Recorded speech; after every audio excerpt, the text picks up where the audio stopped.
Focus. Ideate. Innovate. Enable.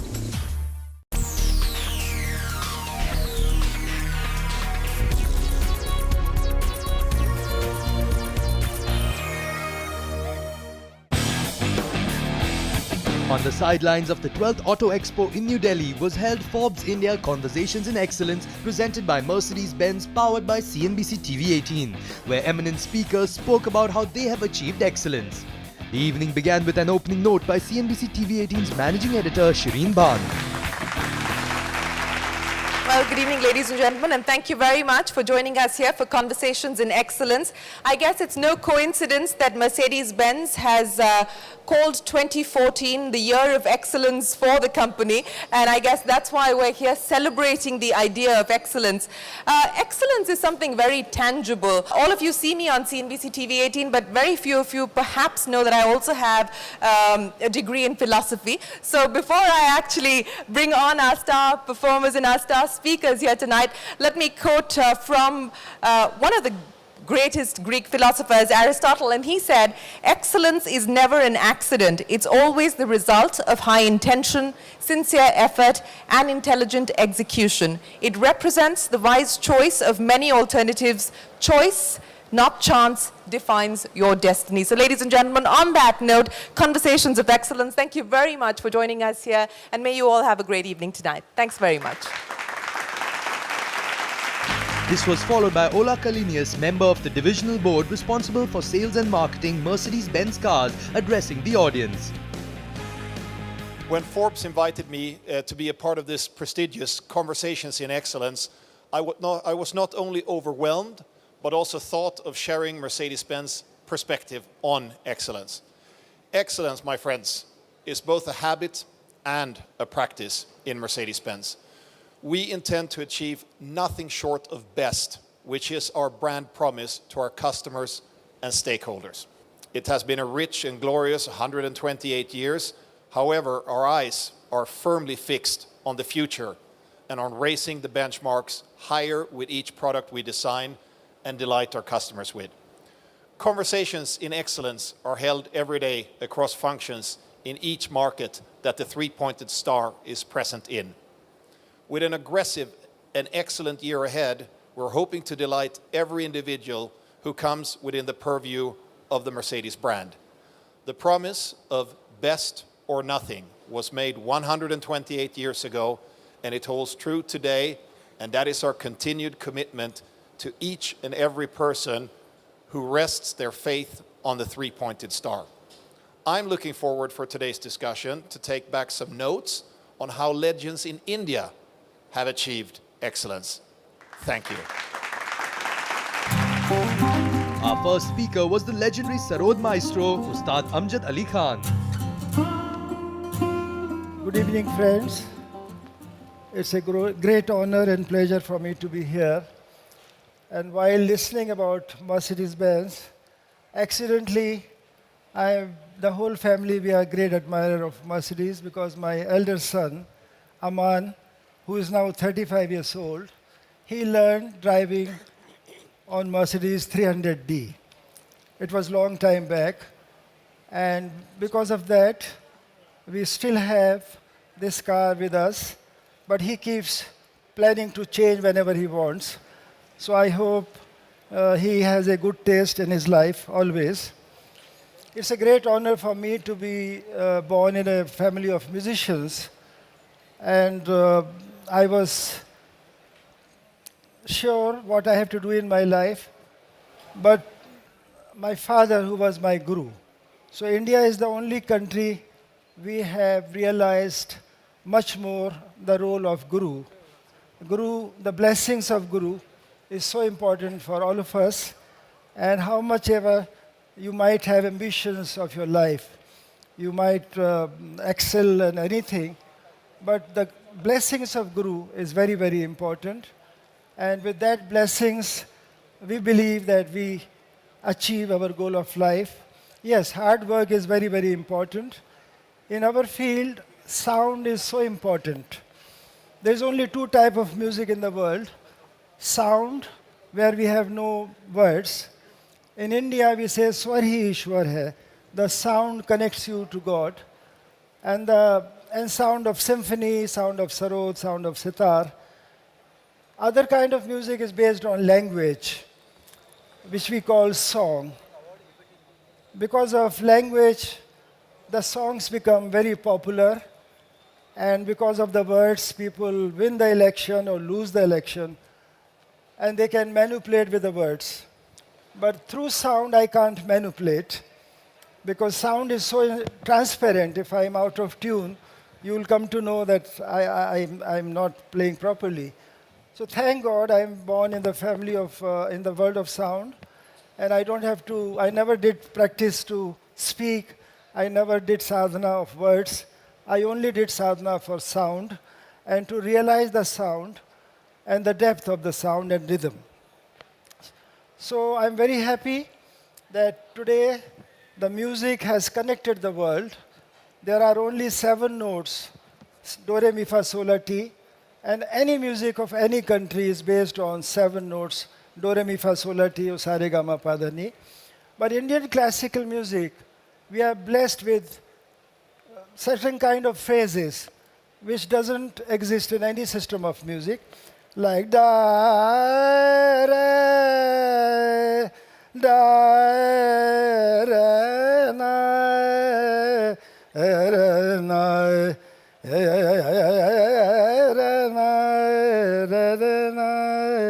so these kind of slides and glides, they are so graceful, they are so soothing, appealing.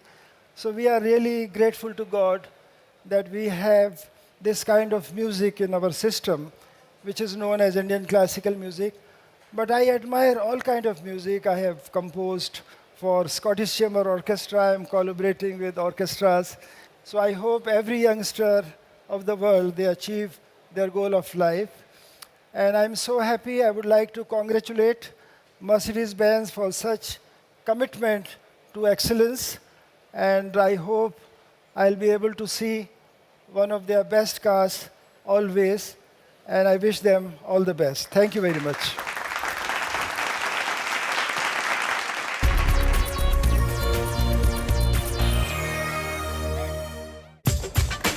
Our next speaker for the evening was the poster boy of Indian tennis, Leander Paes.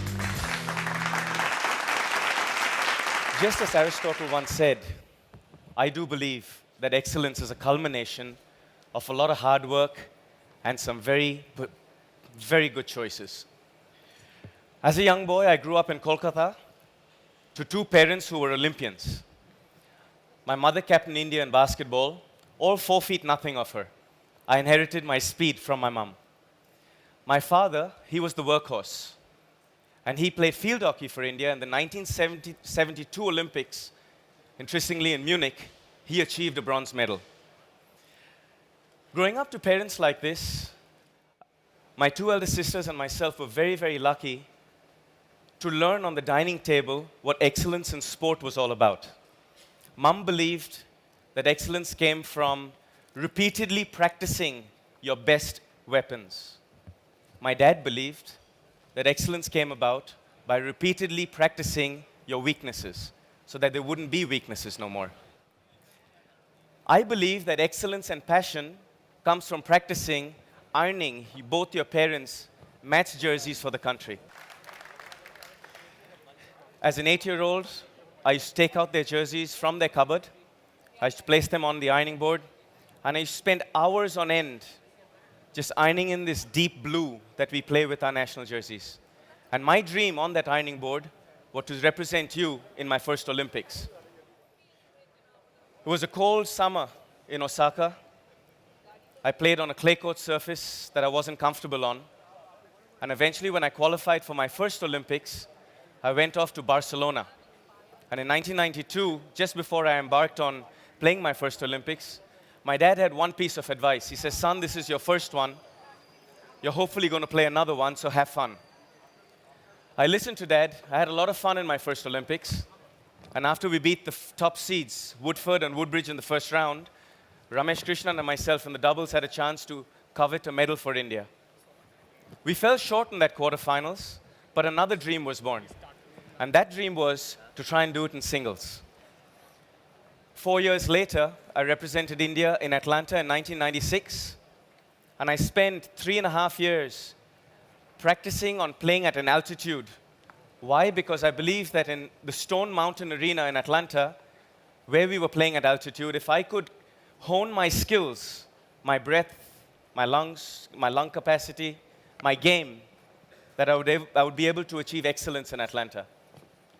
After 3.5 years of playing a lot in South America, I ended up at Stone Mountain, and I drew Pete Sampras in the first round. I figured my dream was coming to an end quick. But I decided not to give up on that. I decided that karma, as we call it in India, was going to play itself out that week for me. Pete Sampras' clothing sponsor, I'm not going to take names for a reason, was not allowed at that Olympics, so Pete had to sit out.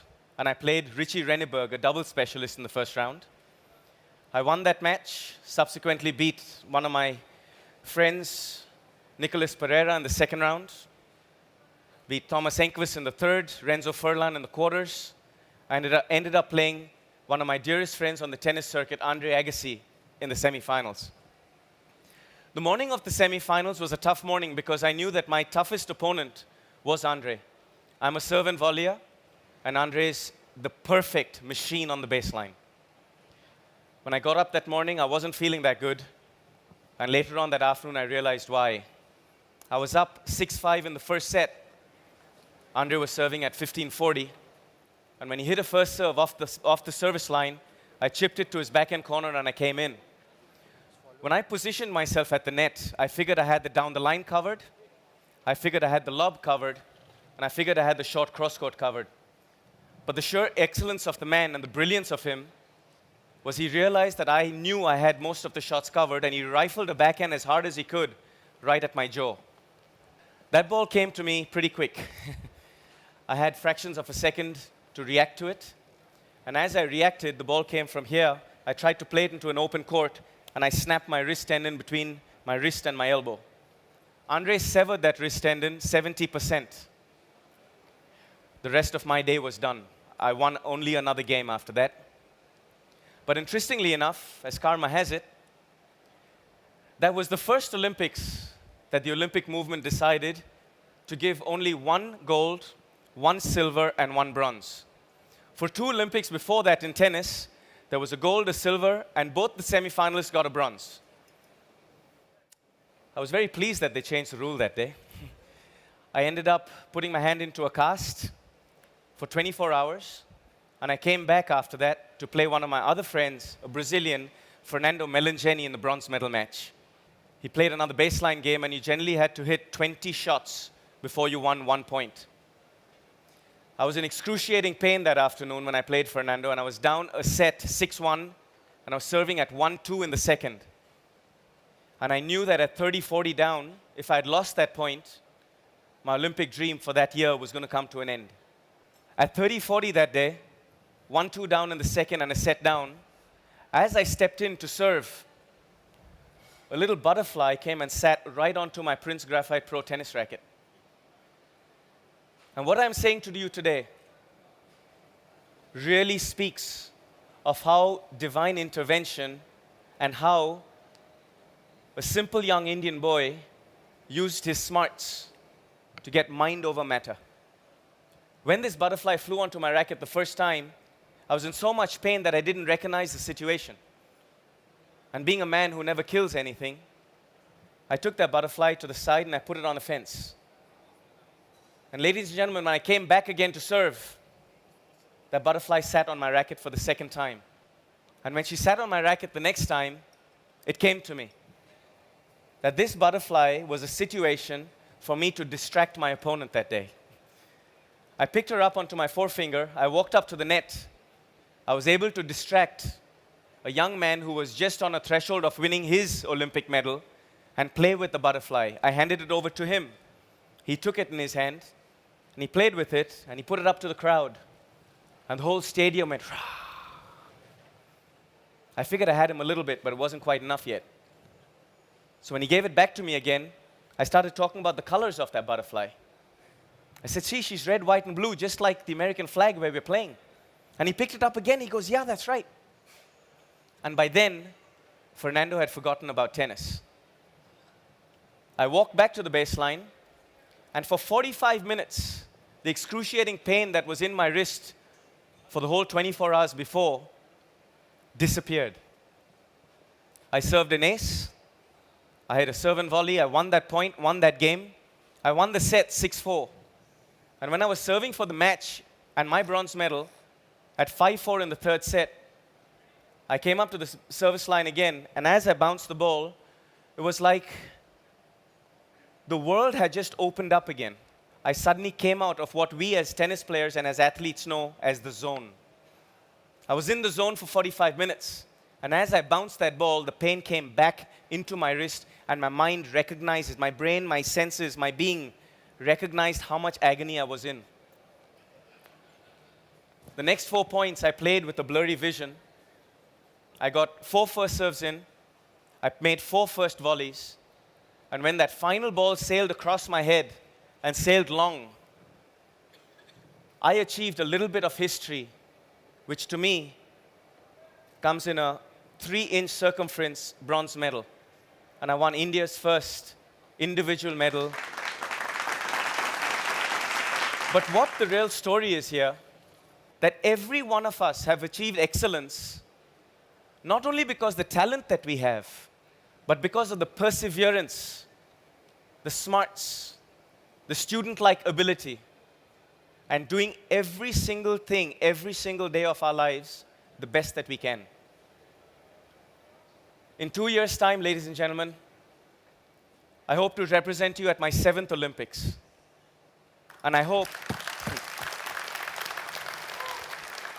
that just as that one afternoon at Stone Mountain, Atlanta, I had a little angel guiding me to win my singles medal, I hope I can bring back a doubles medal for all of you. Thank you very much.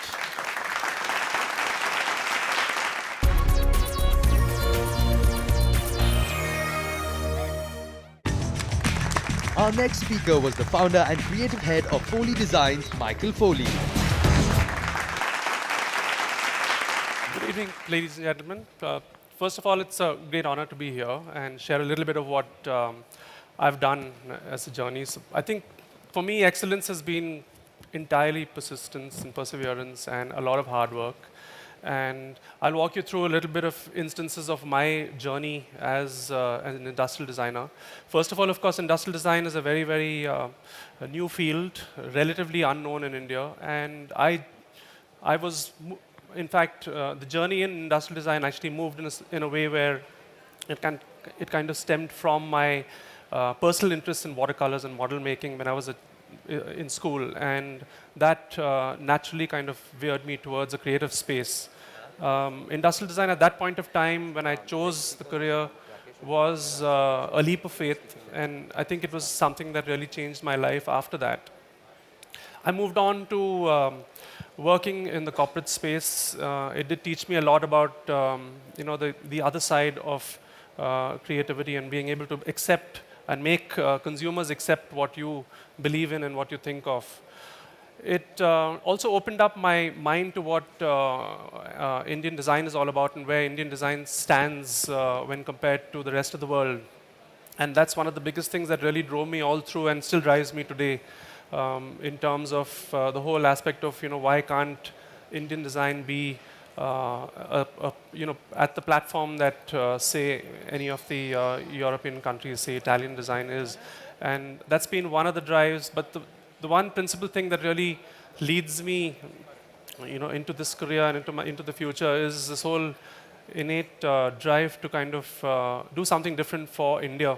And I think design is a genuinely important space for the Indian consumer. And for me, my journey actually started off with learning what design was, and then it opened up to the whole idea of collaboration. I think the Commonwealth Games baton was one good example of how we just brought the best minds together and created, not just designed and conceptualized the baton, but actually then created it and gave it to the for the games. And I think that really was one of the milestones that really changed the way I think of design. It's about not just about creating ideas, but actually trying to really push hard and really persist to kind of get them to actually manifest them in the real form.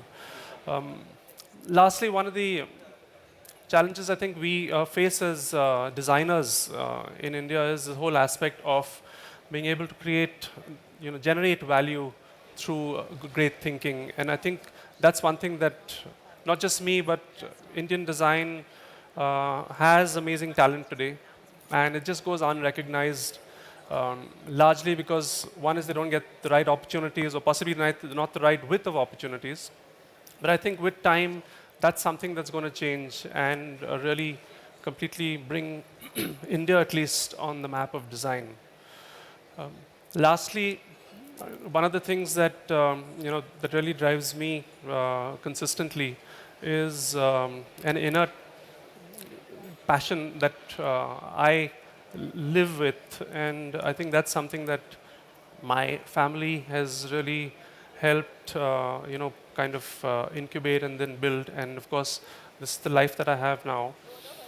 So on the last note, of course, I think for us design, and for me as a designer, excellence largely is a space that you persistently kind of start building and performing with, not just as yourself as an individual, but be able to try and create an ecosystem that does the same thing. And that's the only time that it would really reach a threshold that creates a completely new statement for design.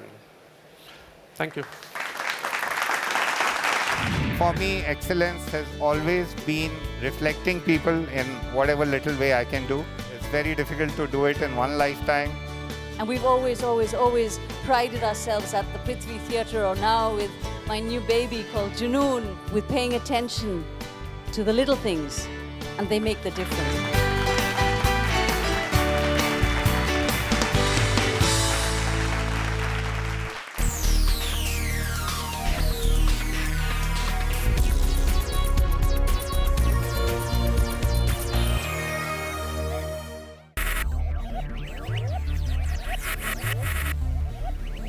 Focus. Ideate. Innovate. Enable.